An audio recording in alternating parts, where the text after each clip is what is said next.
10 bahaya syirik. Kesyirikan merupakan dosa paling berbahaya dan paling besar yang dilakukan oleh manusia.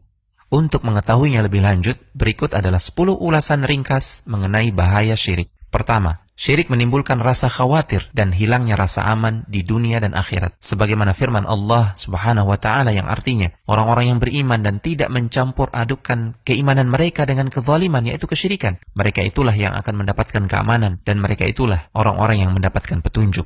Kedua, syirik adalah penyebab seseorang tersesat di dunia dan akhirat. Allah Subhanahu wa ta'ala berfirman yang artinya, barang siapa yang mempersekutukan Allah dengan sesuatu, maka sesungguhnya ia telah tersesat sejauh-jauhnya. Ketiga, dosa syirik akbar tidak akan diampuni oleh Allah jika pelakunya mati dan belum sempat bertaubat. Allah Subhanahu wa ta'ala berfirman yang artinya, sesungguhnya Allah tidak akan mengampuni dosa syirik dan Dia mengampuni segala dosa selain dosa syirik bagi siapa saja yang dikehendakinya. Barang siapa yang mempersekutukan Allah, maka sungguh ia telah berbuat dosa yang besar. Keempat, jika seseorang berbuat syirik akbar, seluruh amalannya akan terhapus. Allah Subhanahu wa ta'ala berfirman yang artinya, seandainya mereka mempersekutukan Allah, niscaya lenyaplah dari mereka amalan yang telah mereka kerjakan. Kelima, pelaku syirik akbar pantas masuk neraka dan diharamkan surga untuknya. Dari Jabir, bahwasanya Nabi SAW bersabda yang artinya, barang siapa yang mati dalam keadaan tidak berbuat syirik kepada Allah dengan sesuatu apapun, maka ia pasti akan masuk surga. Barang siapa yang mati dalam keadaan berbuat syirik kepada Allah, maka ia akan masuk ke dalam neraka. Keenam, syirik akbar membuat pelakunya kekal di dalam neraka. Allah Subhanahu wa ta'ala berfirman yang artinya, sesungguhnya orang-orang kafir, yakni ahli kitab dan orang-orang yang musyrik akan masuk ke neraka jahanam. Mereka kekal di dalamnya. Mereka itulah seburuk-buruk makhluk. Ketujuh, syirik adalah sejelek-jelek perbuatan zalim dan sejelek-jelek dosa. Allah Subhanahu wa ta'ala berfirman yang artinya, dan ingatlah ketika Luqman berkata kepada putranya di waktu ia memberi pelajaran kepadanya, hai anakku, janganlah engkau mempersekutukan Allah. Sesungguhnya mempersekutukan Allah adalah benar-benar kezaliman yang besar. Kedelapan, syirik menghapuskan cahaya fitrah seorang hamba. Karena seorang hamba terlahir pertama kali di atas fitrah, yaitu di atas tauhid dan ketaatan. Allah Subhanahu wa ta'ala berfirman, tetaplah di atas fitrah Allah yang telah menciptakan manusia menurut fitrah tersebut. Tidak ada perubahan pada fitrah Allah. Itulah agama yang lurus. Tetapi kebanyakan manusia tidak mengetahui. Manakala seseorang berbuat kesyirikan, maka dia telah lari dan berpaling dari fitrahnya. Kesembilan, syirik khafi atau syirik yang samar seperti riya akan menghapuskan amalan yang terkait dengannya. Syirik khafi ini lebih dikhawatirkan daripada Al-Masih Ad-Dajjal dan lebih dikhawatirkan akan menimpa umat Muhammad SAW.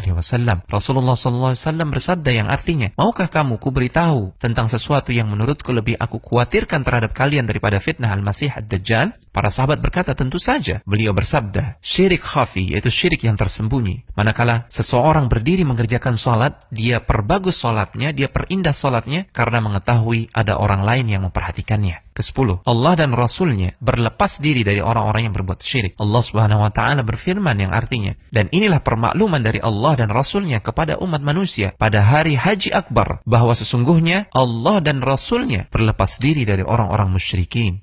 Al-Hujjah.com